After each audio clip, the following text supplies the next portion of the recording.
What's On guide to live stream events and shows is now available. You can find the guide on the web at independencelive.net, on multiple Facebook pages, or go direct with the web link tvl.ink/What's On Guide.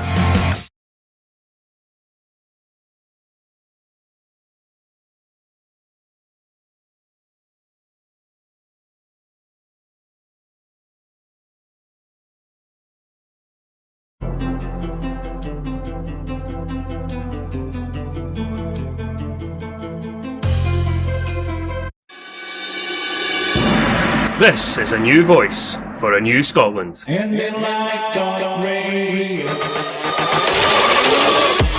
know you're busy people, so most of our shows are also on demand on our Scottish Independence podcast channel, available wherever you get your podcasts. You'll see what a great variety of shows we have. There's something for everyone. Our newest on-demand platform is IndyLive Radio's YouTube channel. We have set up playlists for our most popular shows and current topics, currency, disc parties. New content is added almost daily, so subscribe and you won't miss anything. Join us. Thanks for listening. IndyLive Radio.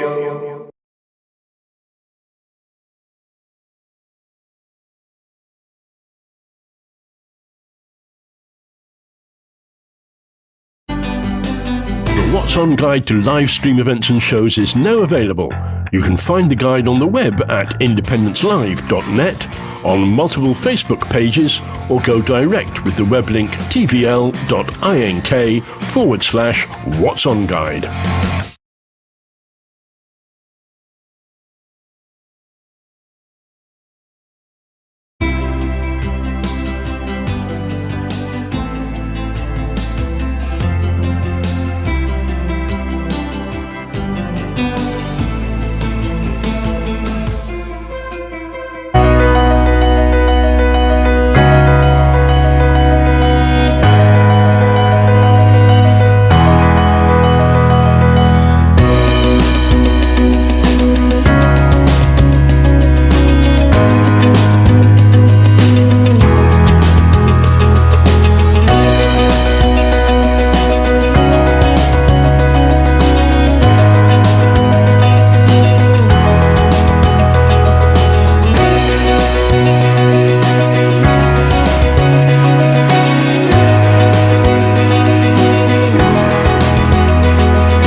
And to me, that's the clear blue water between staying in the UK and going for independence. It's clear, regardless of what Boris Johnson said the other day, that they will want to go back to business as usual, where the ultra-rich are the ones who gain from everything.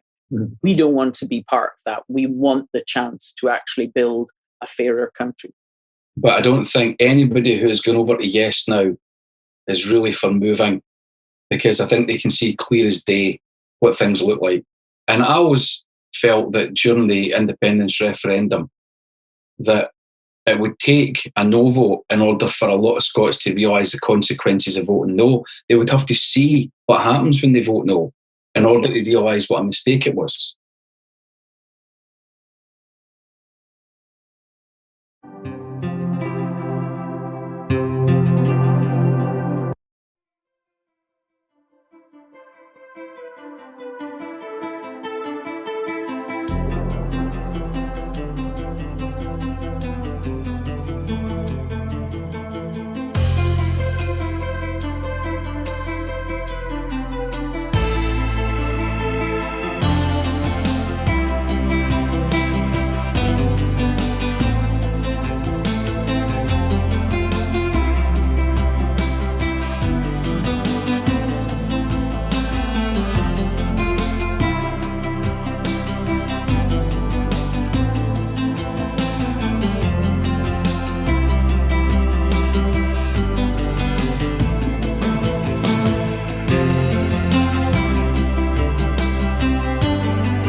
Film, you can watch this again, you can be part of it.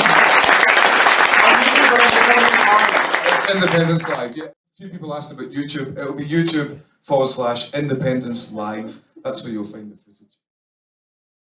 The What's On guide to live stream events and shows is now available. You can find the guide on the web at independencelive.net, on multiple Facebook pages, or go direct with the web link tvl.ink/What's On Guide.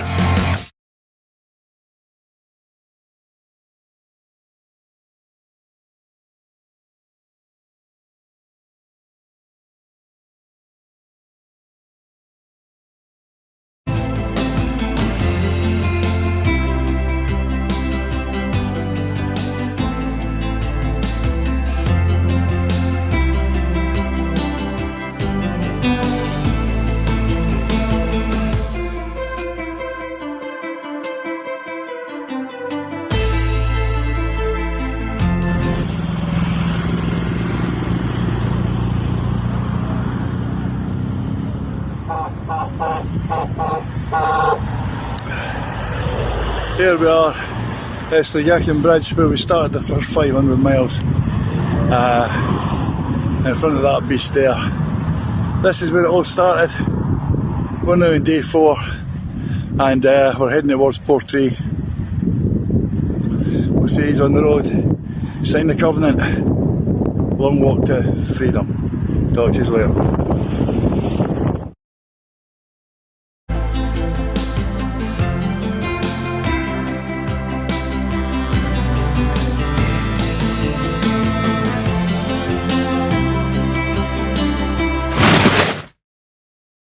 Hi there, I'm Cliff.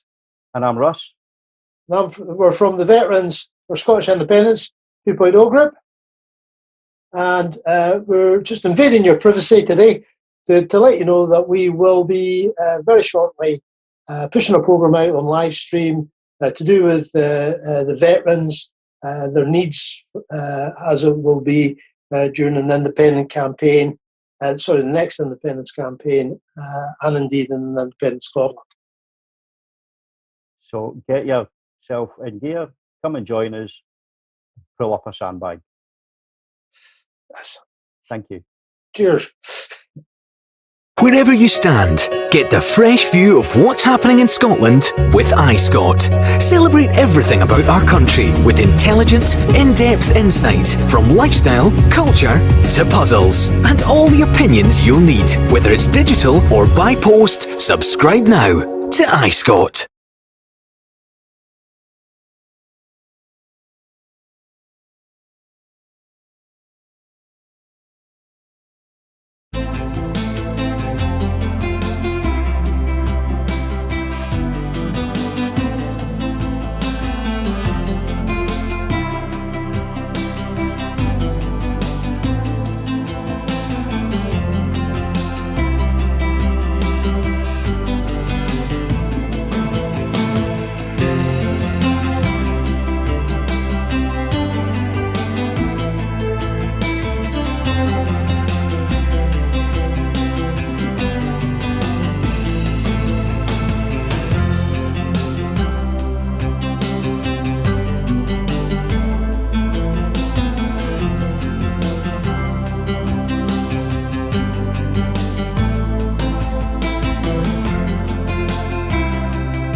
All right, good evening. Welcome to another edition of Building the Scottish State. I have the great pleasure to have with Matt Campbell with me today, longtime member and convener of English Scots for Yes, and my guest on several interviews at the SNP conferences over the past years. So, first of all, thank you, Matt, for being with us this evening. Not at all. It's Matt Campbell-Sturgess. I tend to drop the last part of my double barrel name, but during an election period, you have to make sure I get that in there. Otherwise, people might think there's a different Matt Campbell. I don't know. Is it that common a name, Campbell? math part's pretty common. But so you are a candidate for the Dumbarton constituency for MSP, and you're so tell us a little bit about your candidacy and what you bring to the table, and a little bit about the process whereby the candidates are chosen. I should correct you that I'm a prospective candidate. I'm correcting you a lot here. Sorry, Mark. I'm a prospective candidate. The SNP have a bit like the primary system in America. The SNP have a candidate selection process, and prospective candidates put our names forward or are nominated, and then it goes to a ballot of all the members in that area. So in the Dumbarton constituency where I live, all of the members will get a vote on who our eventual candidate is, and I'm one of the 7 contenders for that candidacy. And then after that, obviously, we will then go into the election itself, where I'll be up against, if it's me, hopefully, I'll be up against Jackie Bailey, MSP, the Labour and current sitting MSP for Dumbarton. In terms of what I bring to the role, I'd like to think I bring experience and vision. I was an SNP councillor over in Greenock before I moved here 4 years ago. Yeah. And as you know, I also founded English Scots VS. And as an English person, I think I'm well placed to refute the sort of things that Labour like to slyly suggest about the SNP, like we're in some way anti-English. And I'm also, I think, in a good position to refute some of Jackie Bailey's assertions over Faslane, the naval base that's in my constituency area. Because, you know, I served in the reserves myself as a Royal Engineer, so I've got a bit of a military background, not an extensive military background. Unfortunately, my eyesight got too bad to stay in too long. But I'd like to think I bring a bit of that to it, so I think I can face down Jackie and say, yes, I don't think we should have Trident nuclear submarines, but no, I absolutely support our forces families because, you know, we need them for defence. And when we're independent, in fact, I hope to see the Faslane and Cookport bases enlarged to take on their new role as the headquarters of the Scottish Defence Forces, and also bring a wealth of other experience as a councillor, as someone who campaigned in the referendum, set up a national campaign group. And another thing I think I bring to it is my familiarity and skills with the internet, which weren't really a big thing a few years ago, but now that we face a pandemic where traditional electioneering is going to be impossible, having someone that knows how to use social media may well be important. I agree. And just tell us a little bit about your background. How did an English and you have a military background, and what brought you to Scotland, and why do you support Scottish independence?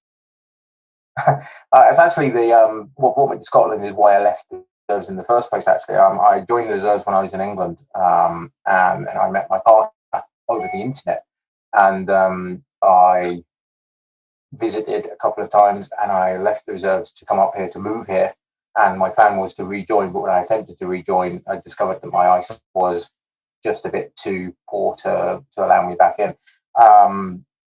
Why I support Scottish independence? I support Scottish independence because I live here, and I want the government here to represent my views and the views of the other people that live here, rather than a party government in England, in London, that doesn't represent our views, forgets Scotland exists until there's a problem or they want something, and, you know, haven't won elections here since the 1950s. So, you know, for me, the arguments around independence are ones of self-determination and having a country that's by the people that live here and have most to gain from good governance.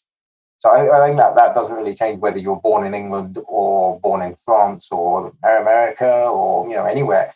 It's not about where we were born, but where we're going together as a country, which is incidentally the motto in Scots VS. I can't claim credit for that. We stole it from Bashir Ahmed, one of the later SNP MSP and the first Scots Asian to be elected to the Scottish Parliament. Okay. And what do you, assuming you do become the nominee of the party and you do actually win, what do you see as your role in this once you become an MSP? How do you see advancing the cause for independence and referendum, etc.? And let's go through a sort of a hypothetical scenario about what happens over the coming months that would enact a referendum. How do you see the next few months panning out? Well, I mean, first and foremost, if I was honoured by the party to be our candidate and then subsequently elected, which I very much like to be, and I very much hope we will win the seat regardless of who our candidate is, I think I'm the best placed person to be that candidate, obviously. first and foremost, your role as an MSP is to represent the people of the constituency, regardless of who they voted for, fairly and equally. And that would be my first and priority. And obviously to do that, to represent and better their lives and to better Dumbarton as a whole and Scotland, I believe that we will need independence. So it will be to advance that case for independence. In terms of what I think was going to happen over the next couple of years, I think it's very likely that, assuming the SNP are returned to government with a majority in the Parliament, which I think we will do if people vote SNP. Obviously, if they don't vote for us, then we can't do anything. But assuming that we are returned as a government and hopefully as a majority, I think that one of the first things the returned Scottish government will do is establish a referendum on independence and advance that case from there. I think within a year or two of that election, we will start the transition to an independent state, and that will see us, setting up the architecture of a new old country, sort of a new country, and returning some of the powers to Scotland that are currently used in Westminster against our advantage. And that's going to, that's going to be the bulk of the next Parliament, assuming that independence can be done in that space of time and it's not delayed until after a vote is taken and then the rest of that Parliament. I think what will happen is the rest of the Parliament will be the setting up of the independent state architecture. To come back to the topic of this podcast, video show, whatever you want to call it. I think that's what the bulk of the next Parliament will be if we have that vote and we win. I think that the rest of the Parliament will be devoted to the setting up of that independent state and establishing the first elections of that independent country, which very much hope for me to be part of that conversation, for me to be part of that Parliament, and me to continue being part of that Parliament. I would very much like to be the first SNP MSP for Dumbarton and the last SNP MSP for Dumbarton, because there won't be an MSP after that. It will simply be member of the Parliament of Scotland, rather than the Scottish Parliament being subordinate to the Westminster Parliament. Okay. Let's see. And that sort of ties in with what the first question. In a new state, how will the people make sure to get an equal say when the judiciary always takes over? How will we be equal under the law in a new state? I went to a meeting that was crammed full of lawyers wanting to write the Constitution for us. How do you see a Constitution, a kind of a convention, a constitutional convention, which is much more broad, over, all-encompassing? Because we don't, like in 1789 and in the U.S., it was mostly landowning oligarchs that got together and very secretly wrote the Constitution, and there was a lot of popular opposition to it, but it eventually did get ratified. But it was very much designed to run the country in the interest of those who owned it. And I've been involved in this process since 2011, trying to play a role. And one of my main motivating factors was not wanting to see it become just another corrupt oligarchy like the UK is now in the United States. What do you think can be done to, make sure that once independence is achieved, that that Scotland doesn't just become a little mini Westminster, and that there can be genuine, popular participation in real democracy in Scotland? Firstly, apologies for having to move the camera there. I think my audio was a little quiet, so hopefully this will be better for the viewers. Although my head is a little bigger, I apologise for that. Nothing I can do.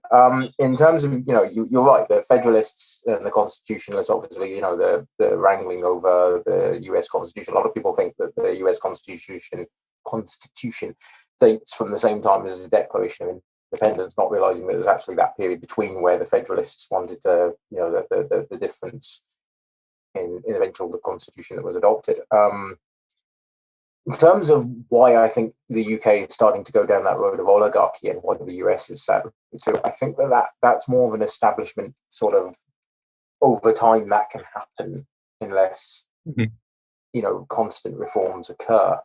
Now, I'm not entirely sure what we can do to avoid that in future, but what we can do to avoid that at the start are to ensure that we have the kind of checks and balances that are lacking from the UK government set up, because we don't actually live in a democracy in the UK. I know that everyone likes to think it's democracy, but actually the UK is a monarchy.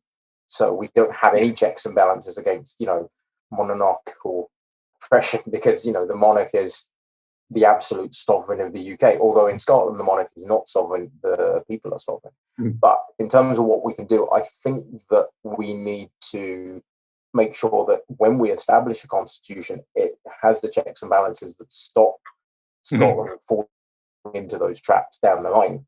And, making sure that there are democratic oversights for every stage of the process, and making sure that, our judiciary is accountable to people, making sure that our parliament is properly accountable, making sure we don't have an upper chamber that's just completely unelected, and making sure that, that we don't end up in a situation like we see in the US, where party system revolves around who's got the most money, who's got the best lobbyists, and, term limits are a thing. So you have people sitting in office for 30, 40 years that can't be unelected because, they're never going to lose the seat. That's the sort of situation that breeds oligarchy. Absolutely. And that's because before I got involved, I taught a class on campaign finance in the United States, and I mean I had to go Ralph in the toilet a few times when I was doing research on it. It's just when you say campaign finance law in the US, I picture a pasta machine and putting your head through it and turning it to spaghetti. Oh God, it's even worse now. I mean, it was always bad, but but since the 1970s, they had at least made some efforts to regulate it out, in the post Watergate era. But those, and so you had like hard money and soft money and these different limits on certain types of money, but that was just all wiped away with after the McCain-Feingold of 2000. Yeah, it was Citizens United, wasn't it? That just obliterated everything. Yeah. There was absolutely no limits whatsoever. I mean, we're not immune to that kind of thing in Scotland. We see lobbyists, although we have a much more robust system in the Scottish Parliament for dealing with lobbyists and lobbyism. We have lobbyists in Scotland, and it's creeping into party selection, where when we've now reached the point where the SNP is more likely to win a seat than any other party in certain places.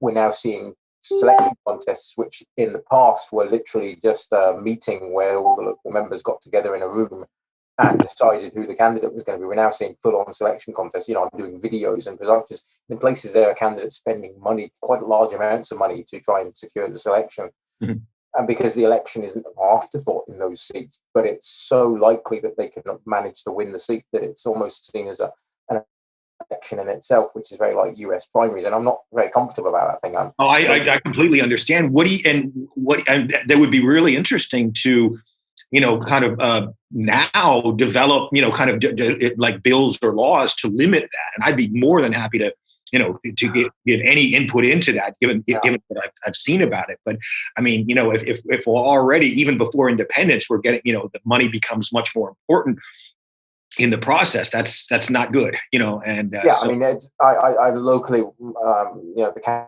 candidates here locally, I'm not sure if all of us have, because there was a couple of late developers here, but 3 of us for certain have said, we're going to agree to a spending limit. I think we suggested 50 or something, £50 of advertising locally in the Dumbarton constituency, and we wouldn't spend any more than that each, because that money should be getting spent on an election. That money should be getting on the actual general election and on the SNP internal selection process, and I think that's the right thing to do. But to go back to the question about how do we make sure that everyone is equal under the law, and how do we make sure the judiciary don't come in and take over, I'd caution about seeing the judiciary in a bad role in this. If you're writing a constitution, you're writing the legal framework that governs a country. Having lawyers in from the start is probably a good idea. It would be like building a car without anyone that can do any mechanics. But you do need oversight there. And I think political oversight of the constitutional writing process will be vital, because we need that representation of the people, for the people, by the people, baked in at the base layer of that constitution, without having to then go back and amend it dozens of times. I mean, all constitutions get amended anyway, but the likes of the US Constitution, parts of it were amended 10 minutes later. Yeah. Well, there was the Bill of Rights that was the first 10 was the Bill of Rights, because a lot of the states made ratification contingent upon the Bill of Rights being the first order of business in the first Congress, in which in fact it was.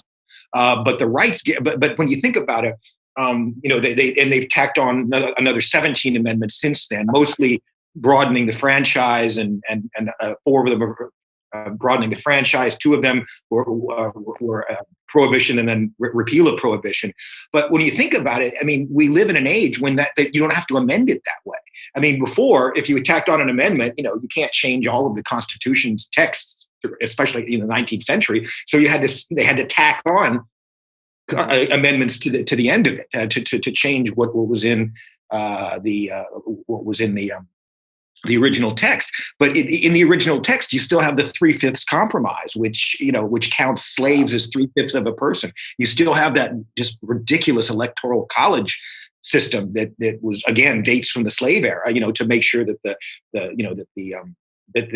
wealthy landowners in the South were, compensated. Exactly, that they were balanced and they wouldn't be able, and the whole 19th century where they would accept with the Missouri Compromise of 1820, where they accepted one slave state and one free state at the same time, which of course ultimately resulted in the Civil War.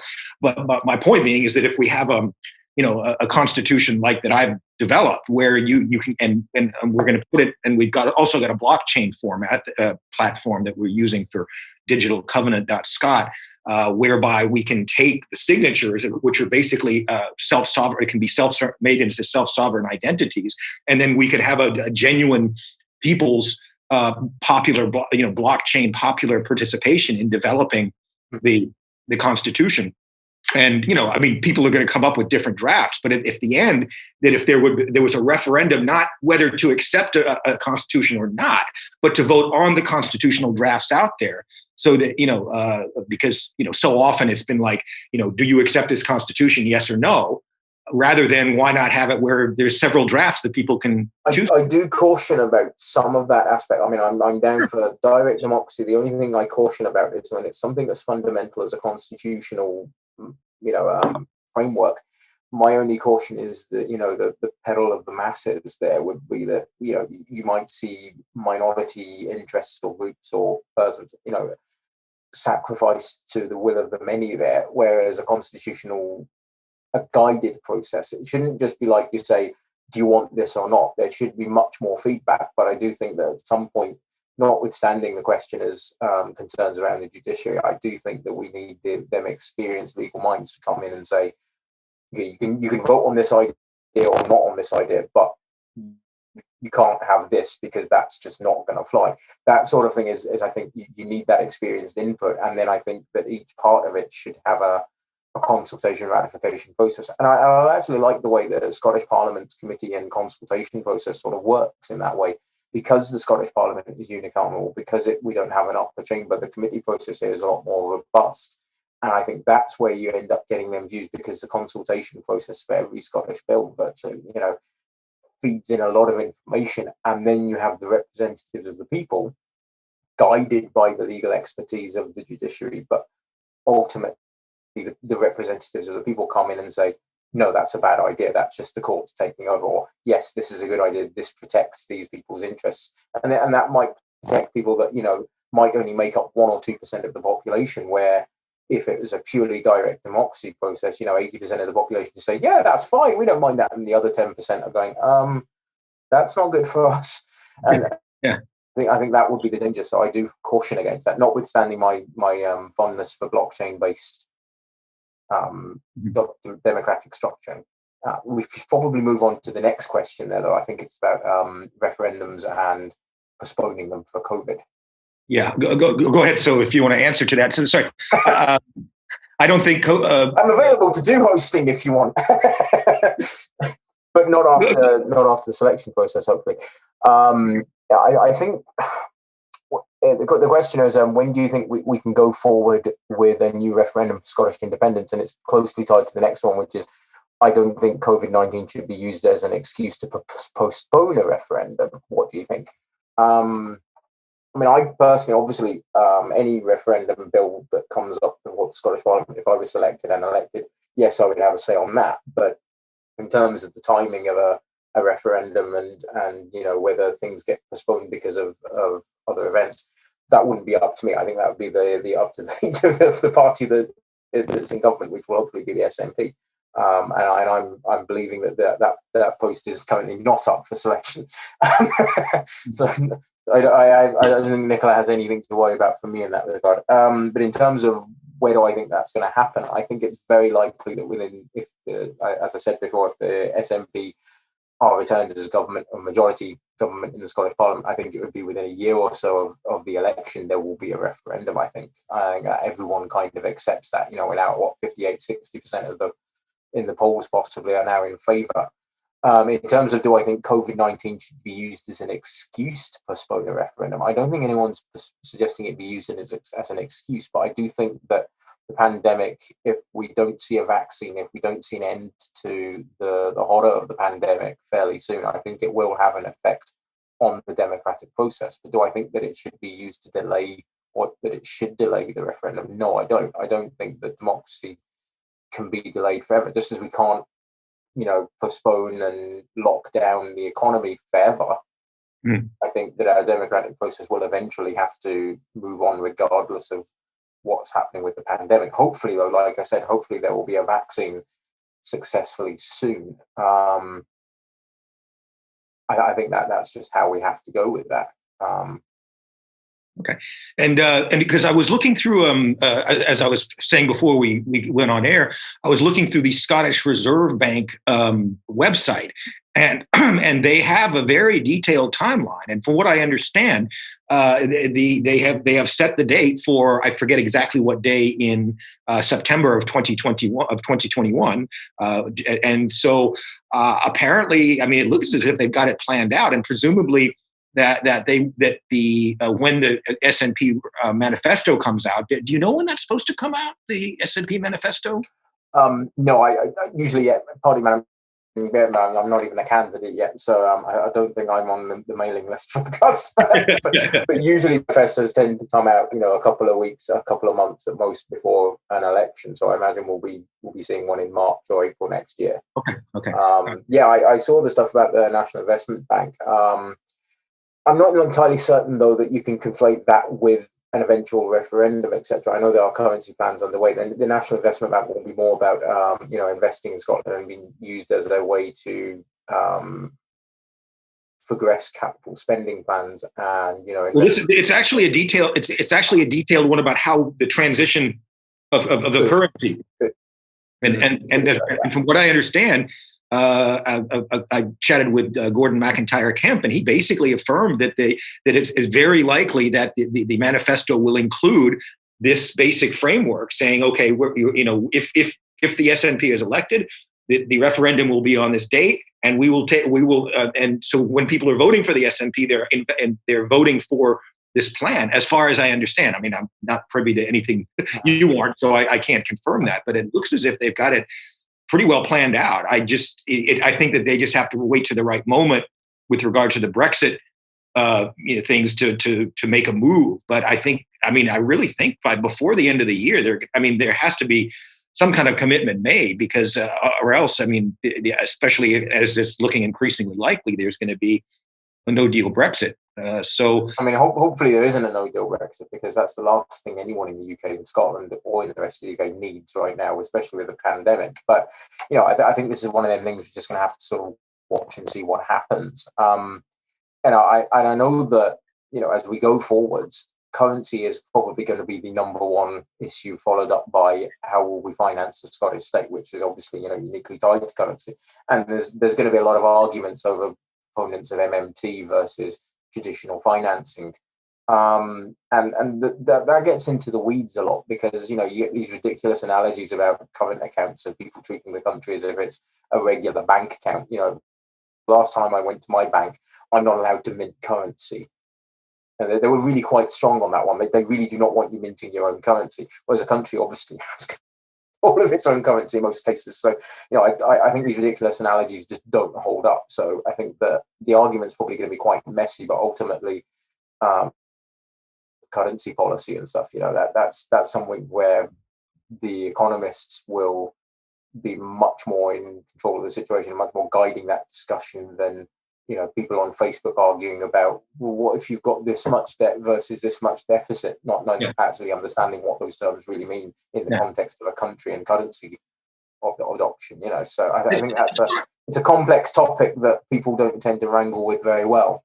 As far as I understand it, I mean, of course, deficit is the difference between the money that it comes in and is expended, but the way that they finance the debt, as I understand it, is to issue bonds. So, for example, the United States has treasury bonds that are owned all over the world, and then normally, if it's a 10-year bond, you give a certain percentage per year in return, and then you buy the bond back at the end.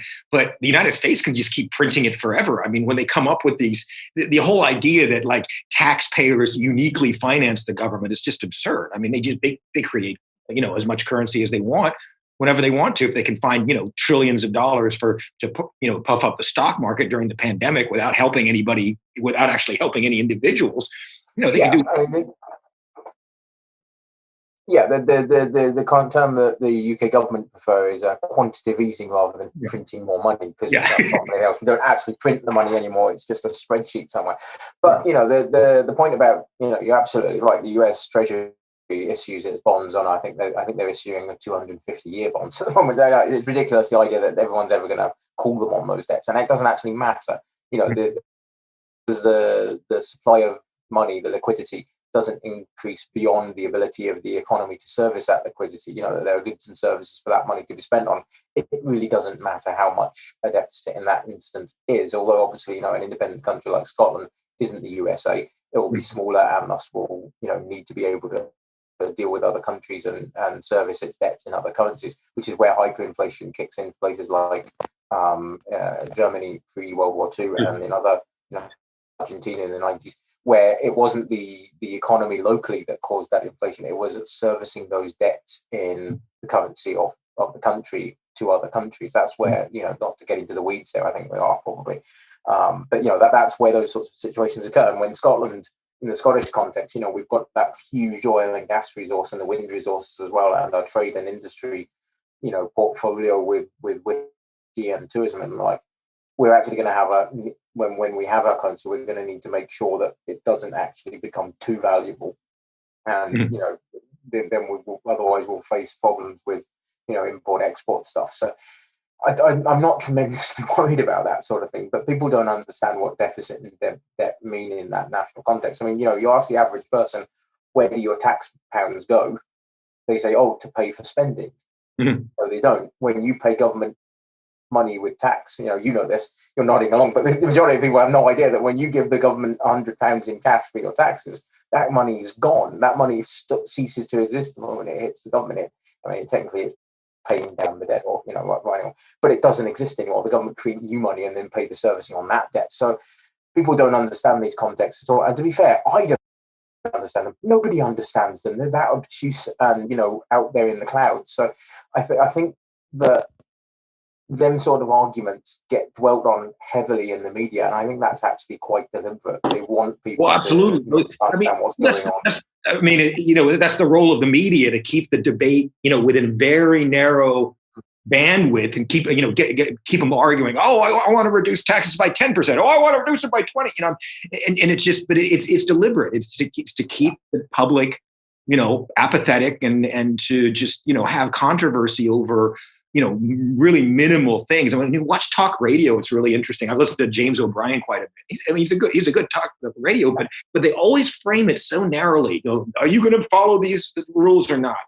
It doesn't really get to the big issues. And yes, that's very deliberate. It's just to keep the public. I always like to confound that one. I mean, I was joking when I said it, but I remember at SNP conference, I think 2 years ago, the BBC were doing vox pops around the hall, and they go, "Do you believe that we should raise personal taxation or lower personal taxation?" And I said, I don't believe we should have personal taxation. I think we should just tax the companies, because people don't make money, companies make money, so tax it at the source and then don't bother individuals with it. I wasn't entirely serious about that, but the idea that I just think outside of that little box of raise or lower, which is what they wanted to talk about at the time, because the UK government were talking about, raising the personal tax, lowering the personal tax. And I said, just get rid of personal tax entirely and just tax companies. You could actually see a head kind of, what? Oh, that's a very interesting. That's absolutely. They were trying to shut me up and get away from me because it just didn't. Oh, no, I'm sure you did. I'm sure it didn't make the telly. That's for sure. No, I don't think so. And I do that deliberately just to sort of jump out of their little frame box. Yeah, sorry, I think that was a very long answer to the question. Sorry. No, you stepped out of the bandwidth debate, so you're not going to be heard. It's pretty simple.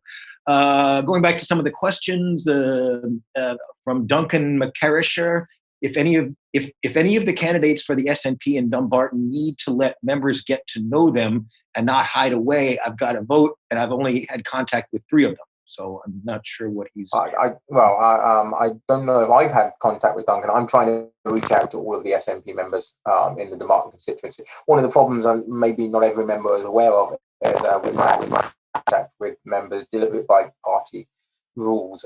We're given 2 emails, and I've not sent my first email yet, and I'll send my second email later. I'm going to send my first email, I think, probably in the next few days. In the run up to our hustings locally, and I encourage Duncan, if you're out there listening, Duncan, please come along to the virtual hustings. I believe they're on next Tuesday night, and you'll get an email from the Constituency Association in regards to that. I think it is an important point though, because of the pandemic. You know, if it wasn't for the pandemic, I'd be out knocking doors. I'd be out knocking on members' doors, but we're not allowed to do that. We're not allowed to contact them deliberately in person or on phone them or anything. So it is actually a problem getting a hold of members, and I worry what that's actually going to do to our democratic process across the country, because, and in the election as well, we're going to end up, I think, with representatives that a lot of their voters haven't actually had the chance to discuss matters with. But I'm here, so if Duncan wants to reach out to me, you can find me on Twitter, Math Campbell. You can go to my Facebook website, that's comment on Facebook, so he's obviously on Facebook, so you can find me, Math Campbell-Sturgess SNP. Reach out to the running IndyLive here. You'll be able to get a hold of me. I am more than eager to talk to you. Sorry, that was a bit of a personal plug there. I'm not selling a book, and I don't have a show on it. And how could let's see, how soon could we get rid of Trident? That would. Well, I mean, Trident depends on us becoming an independent country, because defence is a reserved matter for the Westminster Parliament, as I'm sure Peter Dixon is aware. In terms of how soon could we get rid of it after independence, it's in my constituency. In fact, if you look at the photo that I have behind me as my virtual background here, so you can't see my messy house, the Faz Lane is just over there. So, it's something that's very dear and near to my heart. I want Faz Lane and Coolport, the 2 military bases here, to actually be growing after independence. Quite aside from Jackie Bailey's scaremongering about job losses, I actually think that we can more people locally after independence, because it will be the headquarters of the Scottish Defence Forces. In terms of how quickly that happens after independence, obviously that will depend on negotiations. In the run-up to independence, we will have to negotiate for our share of the military. We'll have to negotiate for what's going on with the base, because it would, not only would it not be possible, it would be vastly irresponsible of Scotland as a new independent country to say, you've got 24 hours, get the subs out of here.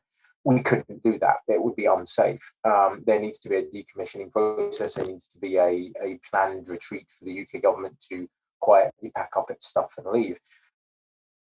In terms of how long that might take, how long is a piece of string? I think realistically, the Scottish government and the Scottish people wouldn't want a long process. And I would think we would want compensated for the amount of time that would take.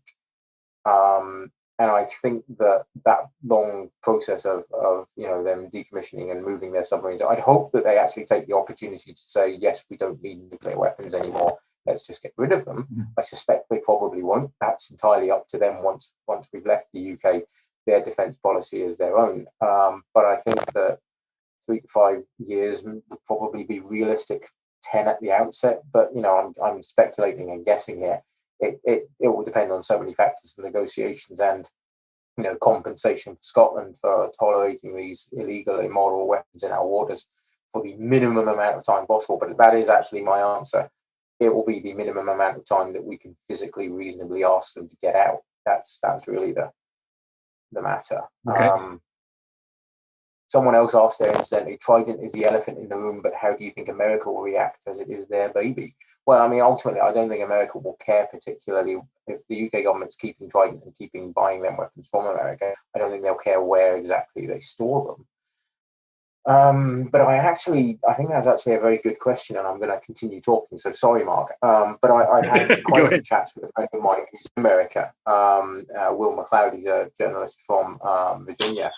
And he's spoken on this. He's got friends on the Hill, and they've said, actually, we don't care whether the UK government has Trident or not. We don't care if they're nuclear power or not. We've got enough missiles to wipe the face of the earth clean.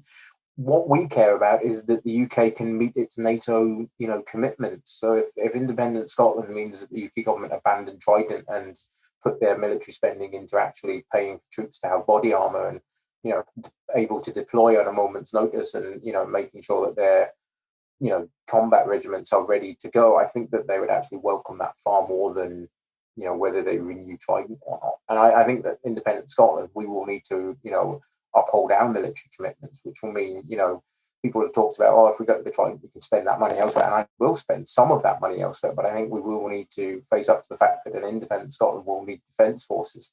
And those defence forces will cost money, and we should use that money wisely to properly patrol the Greenland, Iceland, Scotland gap, to make sure that our peacekeeping forces are able to deploy and are properly equipped for, whatever contingencies they need to be facing around the world. We, in Iraq and Afghanistan, we saw people saying, our troops don't have body armor. I think that's scandalous. We spend an awful lot of money on defence in Scotland, and yet we don't actually have much to show for it other than an illegal, immoral weapon that we can't use and shouldn't want to. So I think that's a quite a good question now. And I've been talking for about 2 minutes constantly there, so I'll stop and take a breath. Okay. Sorry to have you. Okay. Let's see. Going back to an earlier one about Boris Johnson shutting down the Scottish Parliament on the 1st of January, I don't see it going that way, but they are setting up a parallel, administration in Edinburgh. And rather than shutting it down, they would probably. I'm sure that they're seeking to basically take over, and it's in the Internal Markets Bill. You have provision for this, and in the past, as I was growing up with my dad, who was Scottish but very British as well, but there was this, the British, they know how to run an empire, and they were competent administrators, and of course, many of the Scots, including my grandfather on my father's side, was in the Merchant Marine to India. So obviously the empire is a big part of that, but there was a real, a genuine respect for the competence of the British civil service, and whether they were doing good or not, that was irrelevant. At least they were perceived as extremely competent and effective, whether they were when they were governing the colonies, etc. That's not the case anymore. I mean, when you see Boris Johnson and that's just vaporized. I mean, any kind of respect for the civil service. I think the telling thing about that is, Boris Johnson is I'd said this about Theresa May. I'd said Theresa May is the worst prime minister the UK's ever had, and Boris Johnson is worse.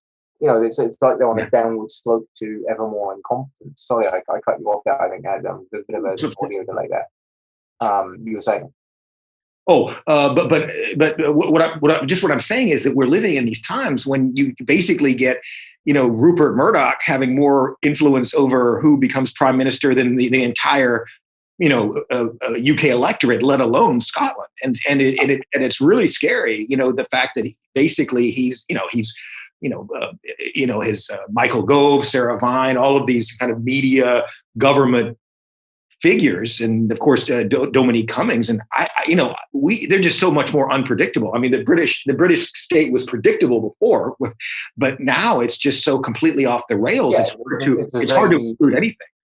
Yeah, it's a zany madhouse of a zany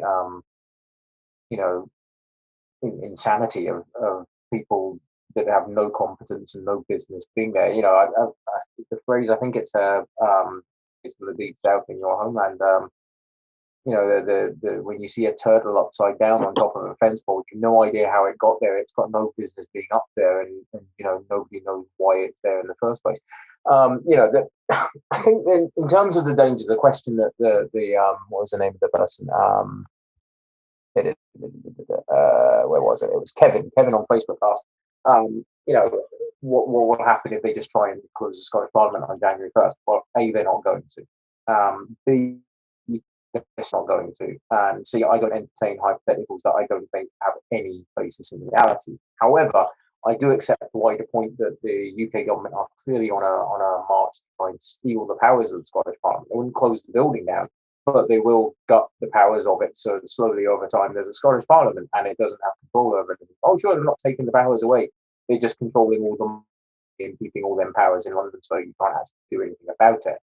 I think that is actually a valid concern. I'm very deeply worried about that. I think that the answer to that is electing a strong SNP majority in May next year, and us drafting the independence referendum legislation and taking that step to being independent, because I think there is no alternative now. Before, in 2014, I think there genuinely was the possibility, at least, that there could be some form of federalism. I didn't think it was going to happen, but I thought it was a possibility that it might, if the Labour Party got back into power, they might see it as their only way out of constantly losing elections in Scotland, to give us some form of federalism and just leave us alone at that point. But now the Tories are fully in control. As you said, Boris and his pals are running the asylum down there, and there's no chance for Scotland's future to be positive unless we take that step to be independent.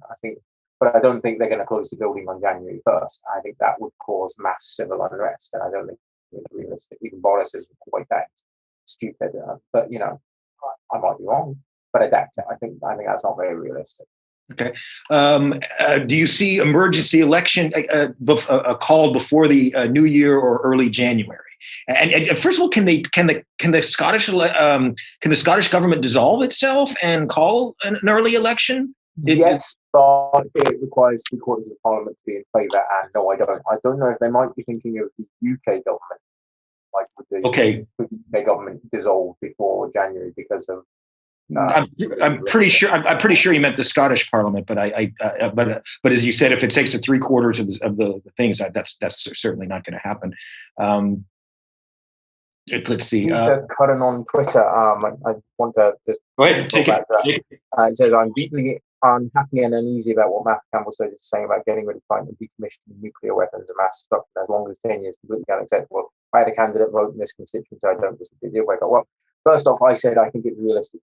Say 3 to 5 years. I think 10 would be the absolute outset. But what I said was that it's up to the Scottish government and in negotiations with the rest of the UK government, whatever we call them, the former UK government, to do so safely. I think that how long they should stay is the absolute minimum to legally and safely remove them. I do not want to see Trident in Scotland a day longer than is necessary. I think that we can't expect them to kick them out after 24 hours after independence, because that just simply wouldn't be safe. And the last thing anybody should be wanting in this situation when we're talking about nuclear weapons is to suggest an unsafe course of action. However, I think realistically we'll be talking 3 to 5 years, because it's not just safely removing them, but also making sure they have somewhere to take them to, so that they don't end up in a dangerous situation where, it's not up to us to decide where they go once they leave Scotland's waters, but I think that we have to be mature and sensible and say, how long is it going to take to remove them safely? You've got that exactly that long and not a day longer. I think 3 to 5 years would probably be. I think 2 years. 2 years is reasonable. It includes building a facility to house them. If they've got a facility that can house the actual, the weapons, and they can do that safely, for instance, in America, because the fighting system is interoperable, then I would absolutely be pushing that we ask them to do that and say, yeah, you can safely take them to the United States, install them there for 2 years, or however long it's going to take you to build a base in, somewhere in England. Then do that. But you've got exactly that amount of time. My point was, I think that we should accept that we were going to have to keep them for a little bit after independence, but that time period should be literally as long as it takes for them to safely remove them, and not a single second longer. Not, we'll let you keep them for 10, 15, 20 years. No. I think realistically we'll probably be, talking 3 to 5 years. But if we could do it in 2 years, then I'd be happy with that. I'd be happy with a day. But I think realistically we can't ask that. So my issue is about safety, not about some sort of lease agreement or something. No. How many? They can stay here as long as they need to safely remove them. And not right. And particularly, how many kilometers do you live from Faslane? Kilometers, I have no idea, but we're about 2.5 miles. I can look out my window. That's like 5. That's like so believe me when I say that I don't. Yes, I think you have a particular interest in them being removed safely. That's for sure.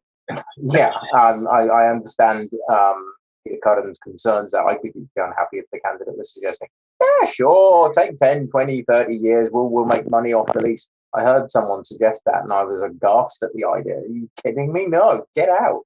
Take them away as soon as you can, but as soon as you can safely. And that's the very important point I was sort of stressing there. I think people have some unrealistic expectations that, if we declare independence on a Monday morning, by Tuesday, that the boats will be sailing down the Forth of Clyde away from Scotland. I'd love if that was the case, but realistically, I don't think we would be mature and sensible in suggesting that. Okay, very interesting question. I mean, it is about what your vision of a Scottish military is. What would it be like? What should it be like? I mean, because there's always this tendency. Here we enter the part of the show that I will come to regret when I'm the Scottish Defence Minister in 20 years' time. Look forward to it. Someone posts this as a recording. Please don't. No. Obviously, it's not up to me. I'm not the Scottish Defence Minister. I'm not going to be the Scottish Defence Minister if there's not going to be a Scottish Defence Minister until we're independent. And I don't think I would be in the running for that job just yet anyway. So it's not up to me. In terms of what I think we will see or what I would like to see, I would like to see Scotland taking on the military role of peacekeeper and living up to our commitments as a mature, independent country. So I can see us going to be looking somewhat more like Denmark or Norway or Ireland in that respect, defence forces rather than a Navy, Army, Air Force, Coast Guard. I do feel particularly strongly that we should have a semi-military Coast Guard in the same way that the United States does. That doesn't mean that we have a Coast Guard that has guns and stuff. What I mean by that is that at the moment, the UK government privatised the Coast Guard in the UK. And those pilots and, that fly their Coast Guard helicopters aren't military anymore usually. So they're civilians, so they can't operate sort of environments that sometimes are necessary. So I think that a militarised or semi-militarised Coast Guard would be an important step for independent Scotland. At least when you say at least in the sense of it being in public hands, rather than private. Yes. I think the US model is actually quite good for that, because in times of war they have obviously a military role, but the rest of the time they have a civilian role, but they are seen as a military service or semi-military. They're seen as a kind of almost a police force or law enforcement, but with a rescue aspect. I'd say something more akin to the fire service here.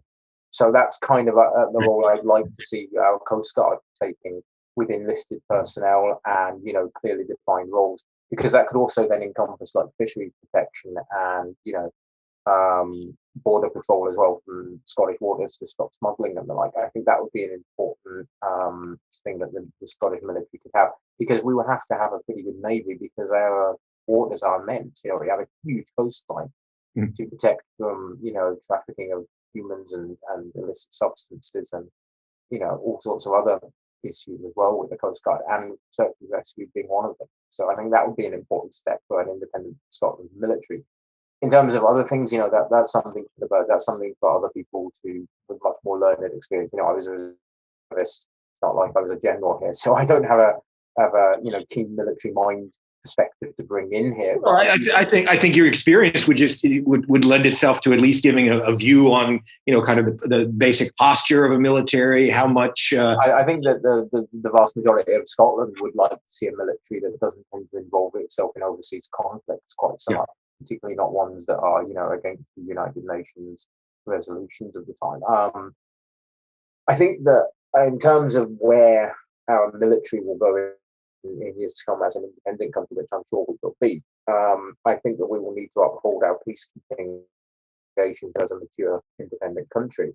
And I can see that us taking on a role much like Denmark, for instance, does. In terms of what our assets and infrastructure may look like. Obviously, I'm going to be advocating that Faslane and Coulport are not only kept but also enlarged and seen as the headquarters, the natural headquarters for an independent Scotland defence forces.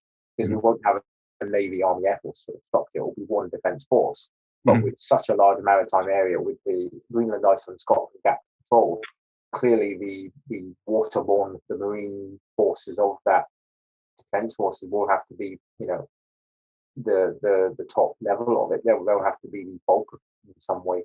So I think that Faslane is an actual place to have those forces. well, cool for it as well, I should say. And I think we'll have to enlarge the basis for them to do that.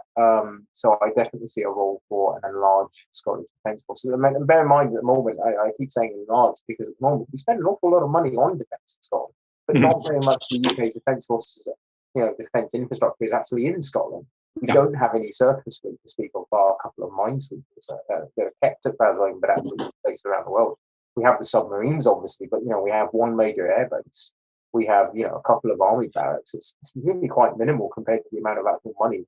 You were looking at just an expenditure level of how much we spend versus what we've got. We're getting ripped off. So I think after independence, we'll have a lot more defence forces to deploy in Scotland and house, and we're going to have to build some bases. Okay. A long answer. Sorry. Okay, no, that's fine. And what do you see as the?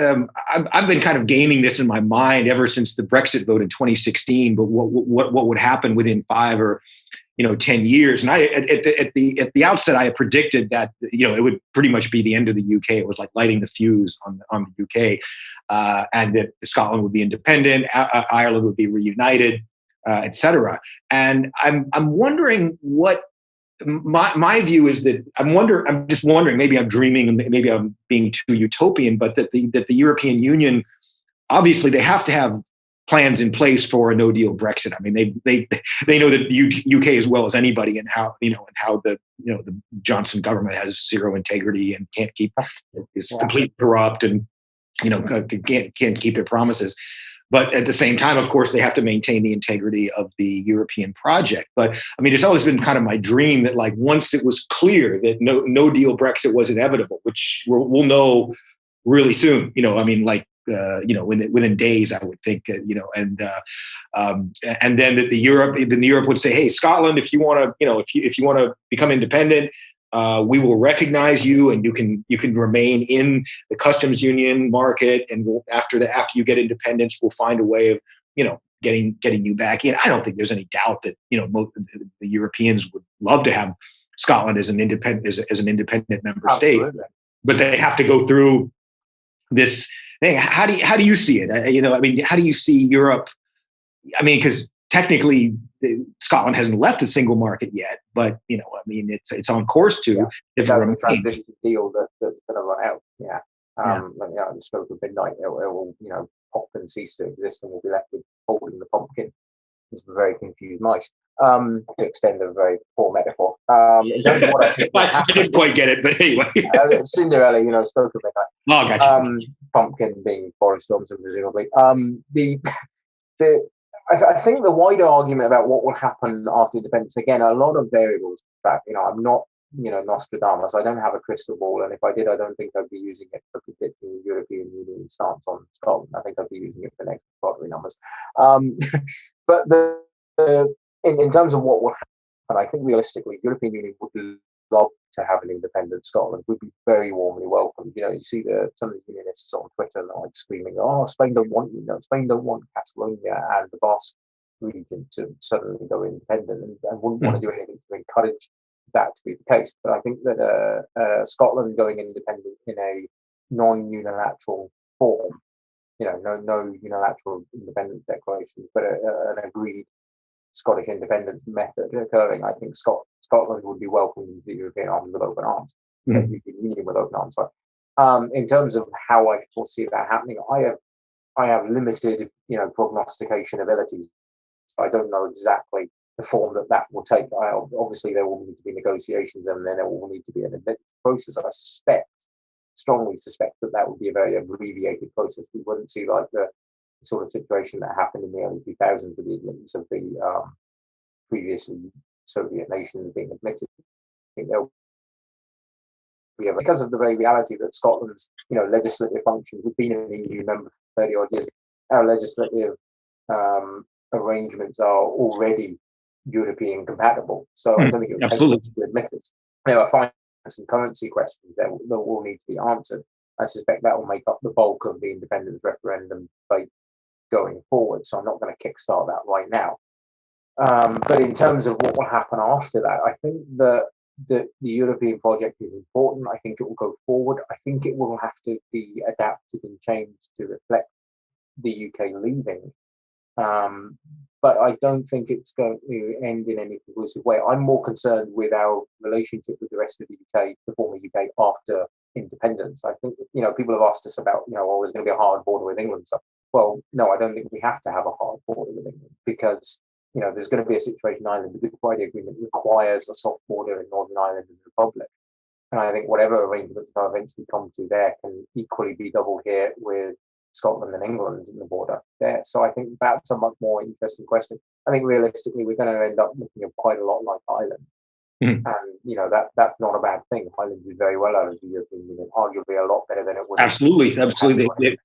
Yeah. There's an interesting question I want to quickly tackle. Please do. And then we'll, after you answer it, then I'd like to wrap up and just you can give your election spiel and the voters and shamelessly pander to voters as much as you want. So I'm reminded of the spitting image thing with Neil Kinnock. Vote for me, your babies love them. Vote for me, Neil Kinnock. No, I'm not going to do that. I'm not going to pander to people. There was a question here. What do you think happened to that sub that was on fire the other day? Has there been any update? I want to very quickly say there was not a fire in the submarine. There was a fire. There was no fire on a sub.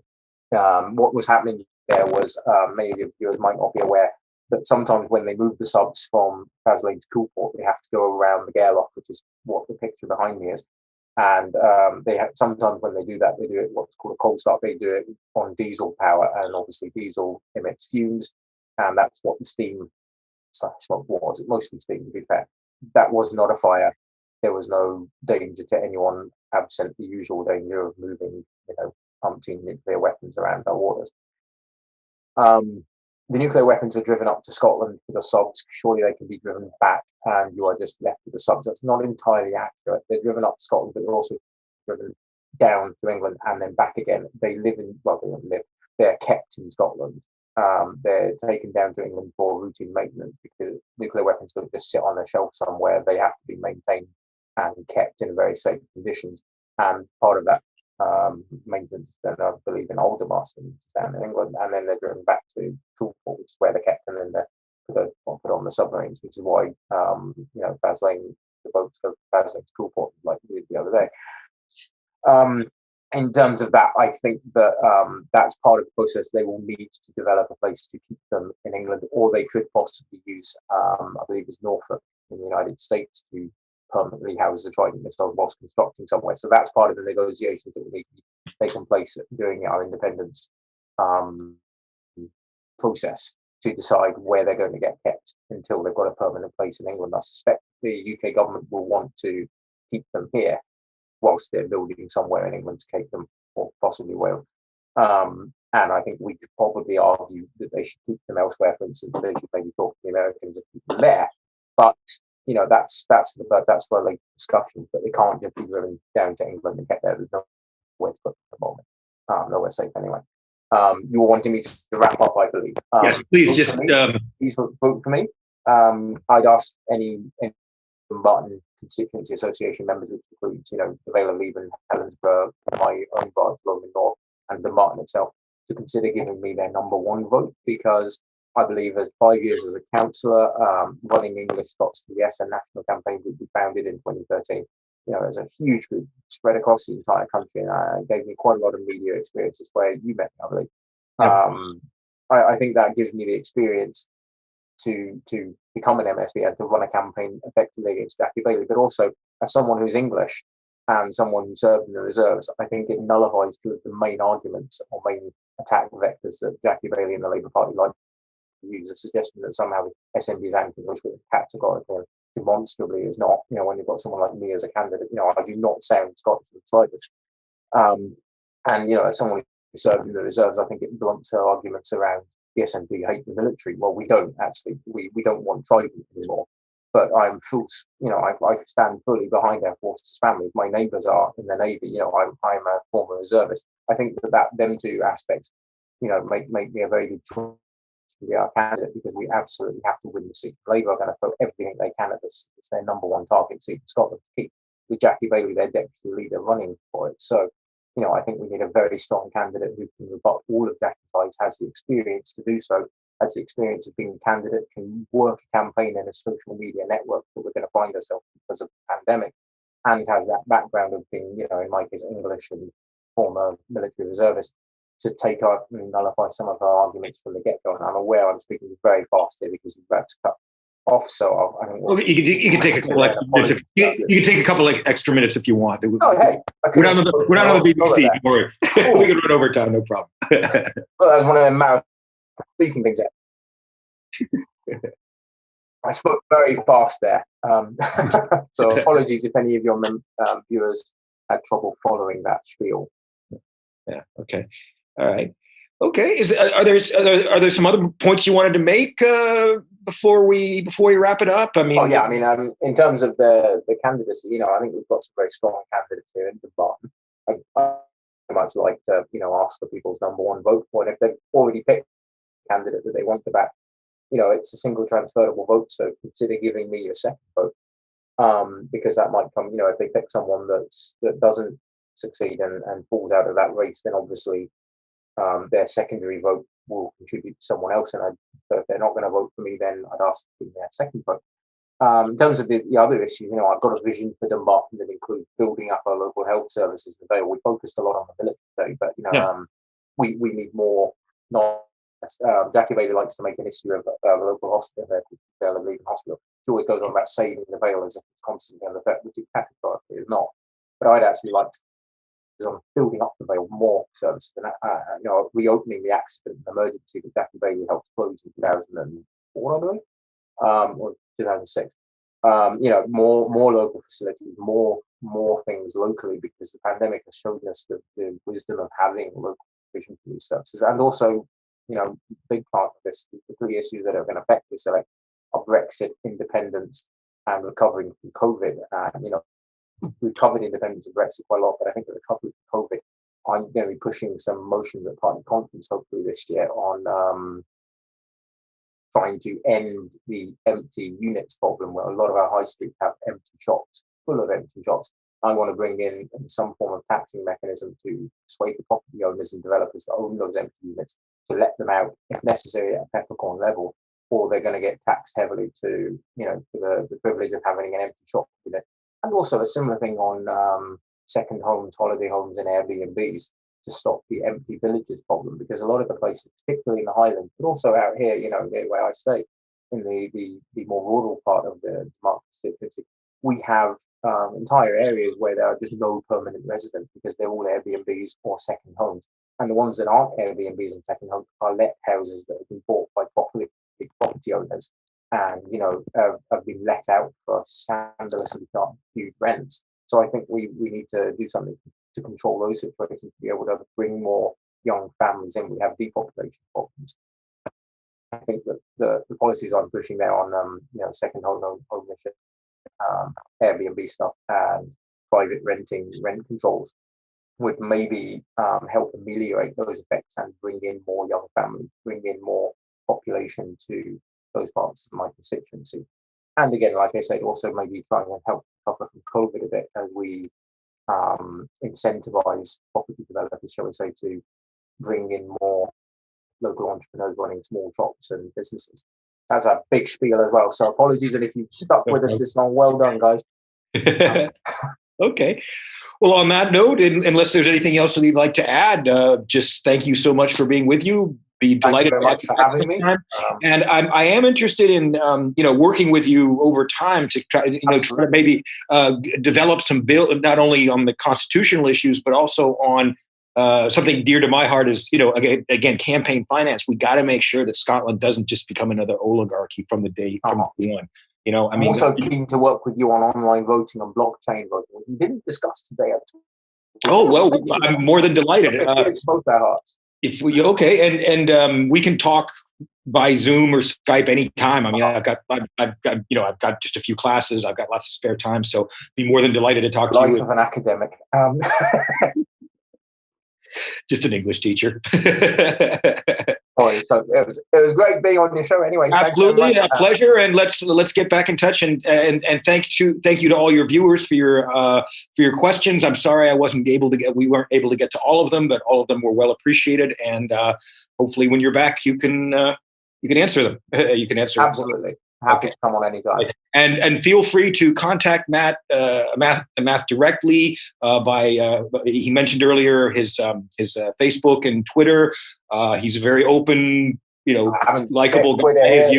This is completely evident from our discussion. So if you have some questions for him, please send it to him.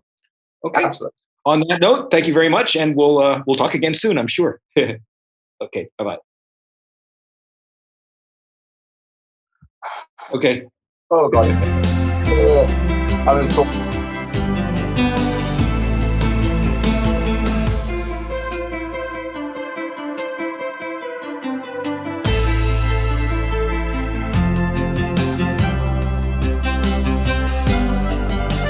The What's On guide to live stream events and shows is now available. You can find the guide on the web at indepencelive.net, on multiple Facebook pages, or go direct with the web link tvl.ink/What's On Guide.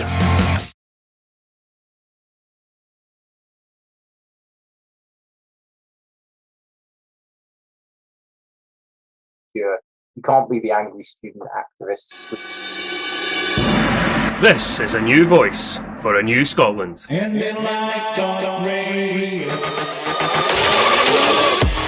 know you're busy people, so most of our shows are also on demand on our Scottish Independence podcast channel, available wherever you get your podcasts. You'll see what a great variety of shows we have. There's something for everyone. Our newest on-demand platform is IndyLive Radio's YouTube channel. We have set up playlists for our most popular shows and current topics, currency, list parties. New content is added almost daily, so subscribe and you won't miss anything. Join us. Thanks for listening.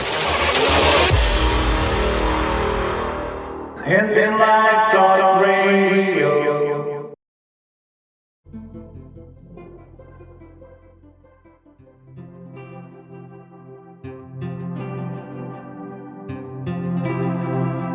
The What's On guide to live stream events and shows is now available.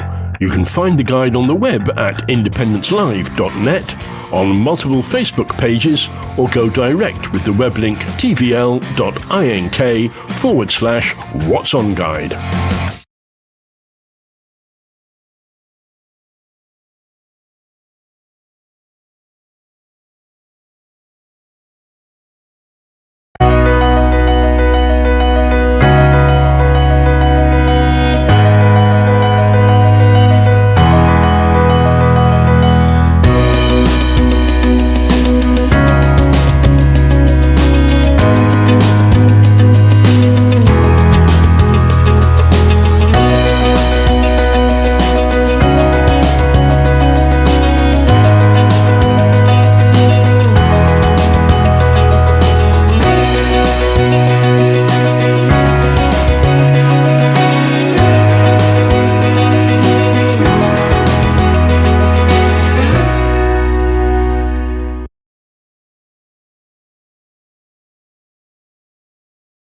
And to me, that's the clear blue water between staying in the UK and going for independence. It's clear, regardless of what Boris Johnson said the other day, that they will want to go back to business as usual, where the ultra-rich are the ones who gain from everything. Mm. We don't want to be part of that. We want the chance to actually build a fairer country.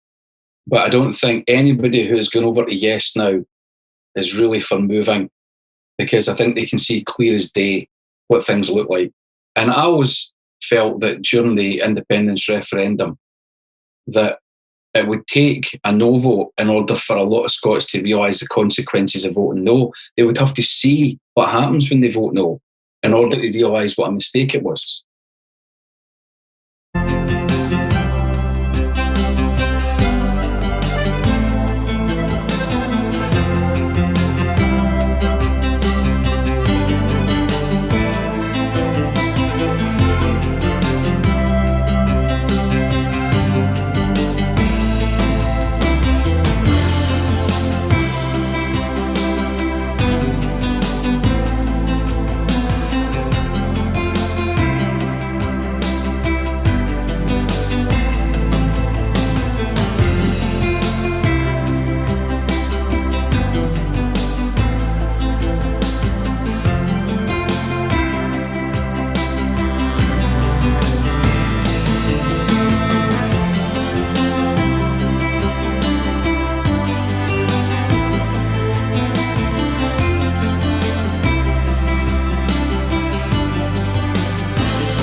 home, you can watch this again, you can be part of it.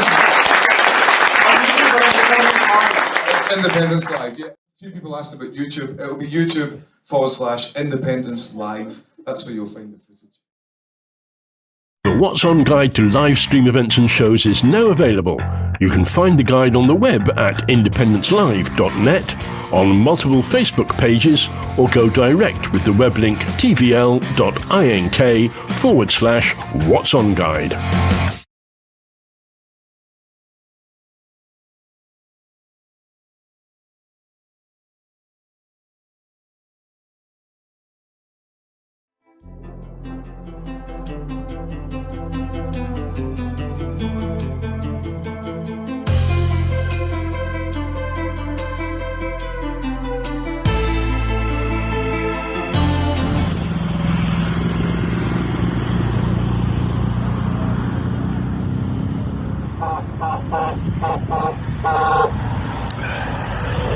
Here we are, it's the Yackin Bridge where we started the first 500 miles.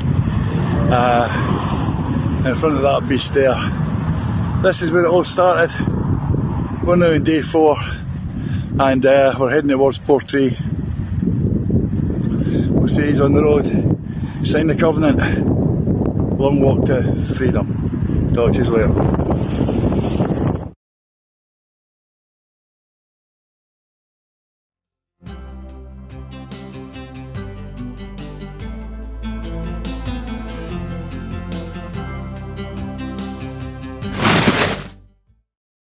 Hi there, I'm Cliff. And I'm Russ. And we're from the Veterans for Scottish Independence 2.0 group. And we're just invading your privacy today to let you know that we will be very shortly pushing a programme out on live stream to do with the veterans, their needs as it will be during an independent campaign. The next independence campaign, and indeed in an independent Scotland. So get yourself in gear, come and join us, pull up a sandbag. Yes. Thank you. Cheers. Wherever you stand, get the fresh view of what's happening in Scotland with iScot. Celebrate everything about our country with intelligent, in-depth insight from lifestyle, culture to puzzles, and all the opinions you'll need. Whether it's digital or by post, subscribe now to iScot.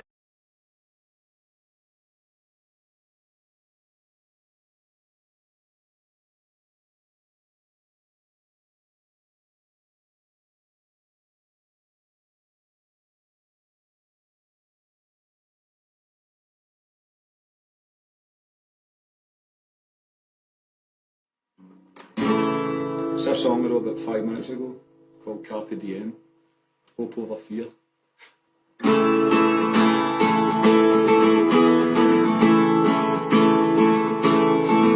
Are you threatened by words from an empire of money and gold? Will you trade in your country's potential for the lies you've been sold? Are you scared that the walls are too high to be breached by the bold?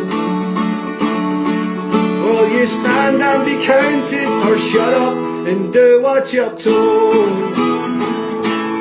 Hope over fear, don't be afraid. Tell Westminster Tories that Scotland's no longer your slave. Carpe diem, will you seize the day? Rip the chains from the unicorn, Scotland's no longer your slave. Did the TV man call you a nationalist for rejecting the lies? Are the wolves of the few off the bob cause they wear shirts and ties? When they tell you that Scotland's no great, are you really surprised? Will you stand and be counted for something that money can't buy?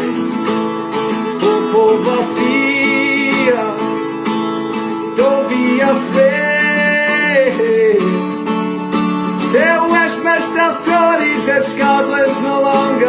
slave. Carpe diem, will you seize the day? Rip the chains from the unicorn, Scotland's no longer your slave.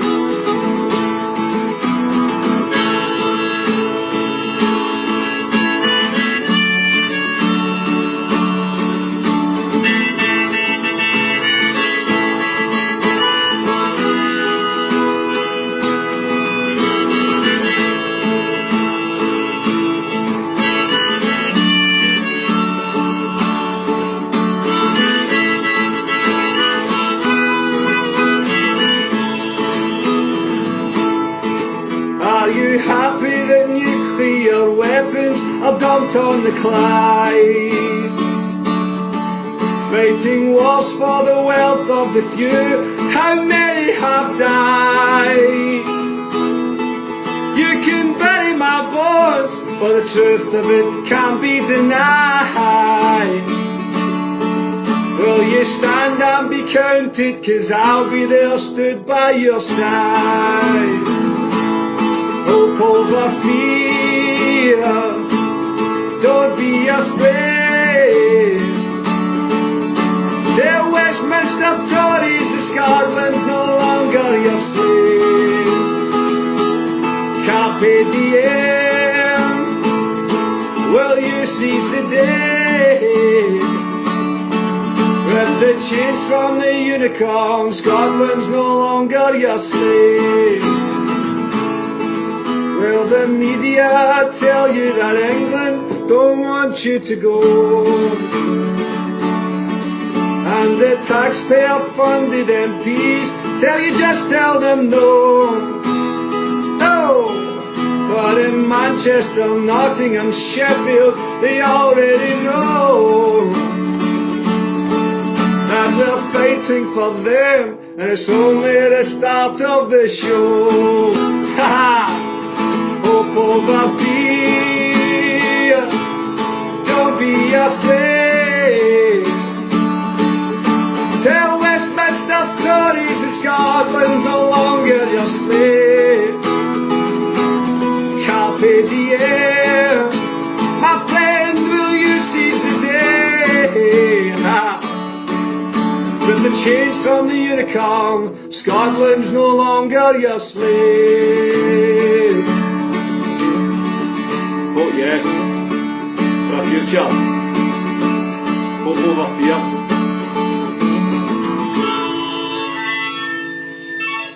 Ha!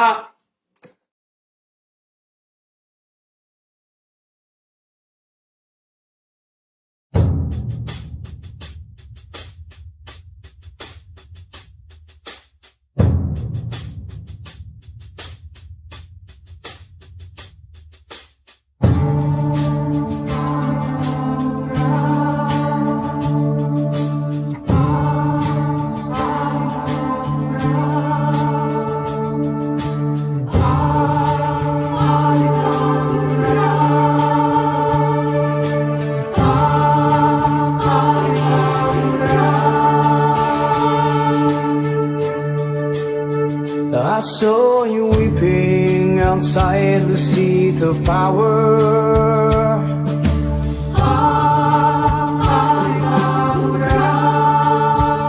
As you reflected on Scotland's wilting flower, a new horizon was all that really mattered.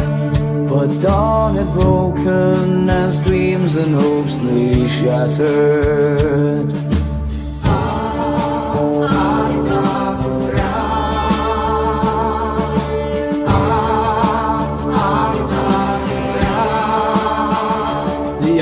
The storm grew Wednesday in the meadows. The troops were gathering as Alva's future led us. Sing freedom's anthems, all nations join together. We shall be heard, our chains released forever.